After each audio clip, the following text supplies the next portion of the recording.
Oggi prepariamo dei dolcetti, dei biscottini per Halloween a partire da una ricetta super collaudata sarda, si tratta della frolla sarda a base di strutto. Quindi cominciamo subito con 500 g di farina 00, la scorza di un limone biologico, 135 g di strutto e 130 g di zucchero semolato. Queste sono le polveri base, poi tanto vi lascio scritto tutto quanto in descrizione, non preoccupatevi. Qui utilizzeremo anche la sapa, quindi sarà un dolcetto un po' particolare. Se non usate la sapa, quindi se fate un dolce normale senza questo potete aggiungere al posto della sapa il latte, ok? Nelle stesse proporzioni. Allora aggiungiamo un cucchiaino, vedete, un cucchiaino da caffè di lievito vanigliato per dolci, lo aggiungiamo direttamente qui e cominciamo a lavorare in modo da creare una sabbia. Quindi lavoriamo con le mani velocemente, facile. Allora, poi in una tazzina con un goccio di latte, proprio un goccio, una tazzina da caffè, vedete, latte tiepido, andiamo ad aggiungere una puntina di ammoniaca per dolci.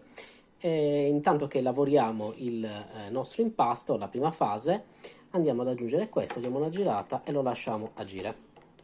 Così, vedete che fa in fretta?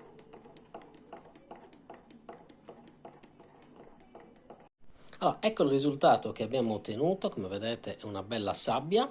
Andiamo ad aggiungere quindi 2 uova, la nostra ammoniaca e quindi la sapa oppure il latte, in quello che volete voi.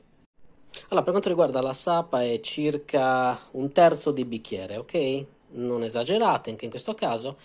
Prima facciamo le uova, amalgamiamo bene quelle, poi aggiungiamo quest'ultima. Intanto adesso però aggiungiamo la nostra ammoniaca. Il lievito l'hai messo? L'ho già messo, sì. Ecco qua. Andiamo l'ammoniaca e cominciamo a mescolare. Aggiungiamo anche la sapa e mescoliamo per bene. Usiamo le mani, qua dobbiamo sporcarci. Il nostro impasto è pronto, quindi lo lasciamo riposare 15-20 minuti, coperto con pellicola chiaramente, e poi cominciamo la lavorazione. Allora, per quanto riguarda la forma, andremo a utilizzare questo che è circa diametro 6 cm per la parte bassa, vedete che è anche smerlato, molto carino, mentre per la parte alta utilizzeremo questo che è leggermente più piccolo, quindi sceglietevi le forme anche di questo tipo perché fanno un po' più figura. Questo è a fiore con la parte centrale mancante. Allora, una volta cotti poi, la parte di su, quindi il fiore, andrà spennellato con la sapa e quindi cosparso di monpariglia, o come li chiamo io, diavoletti colorati. Dunque, è importante, se non avete la sapa e quindi utilizzate il latte, per quanto riguarda lo zucchero andate un po' oltre, arrivate circa a 160 grammi di zucchero. Comunque in descrizione vi lascio tutte queste varianti, quindi guardatevi la descrizione, è importante. E per quanto riguarda invece questo, cioè la spennellata finale che si fa dopo a freddo, vi consiglio nel caso di utilizzare un po' di miele. Lo mettete a scaldare poco a poco al microonde in modo che sia più fluido, date una spennellata e poi attaccate questi, perché comunque l'effetto sarà simile. Allora, cospargiamo il nostro banco di lavoro con un po' di farina, quindi dividiamo l'impasto in 4 e cominciamo a lavorare pezzo per pezzo. Mattarello e olio di gomito. Allora, stendete con uno spessore non troppo sottile, diciamo state attorno al centimetro di spessore. Guardate il limone come si vede, è bellissimo. Abbiamo due che bellissimo. Lo vedo, sì.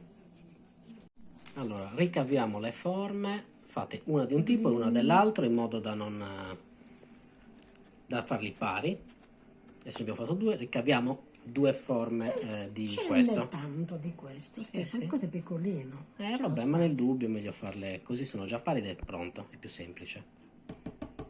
Disponiamo in una teglia coperta con carta forno, in questo modo, vedete, ognuno con il suo accoppiato, e quindi andiamo in forno, 170 gradi circa, statico, calore dal basso e dall'alto, e il tempo penso che ci vorranno una ventina di minuti, però vediamo.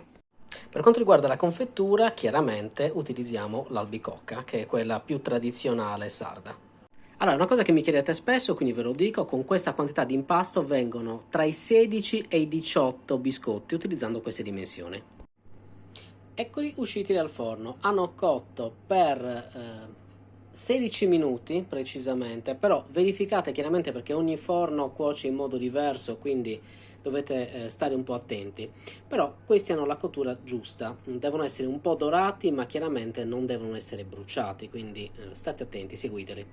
Allora, con la sapa oppure con il miele, come vi ho detto, fate così, dopodiché andate a depositare un po' di diavoretti in questo modo. Questo è il risultato che dovete ottenere. Quindi facciamo solo la parte alta, chiaramente, la parte bassa no, perché lì andremo a mettere la nostra marmellata.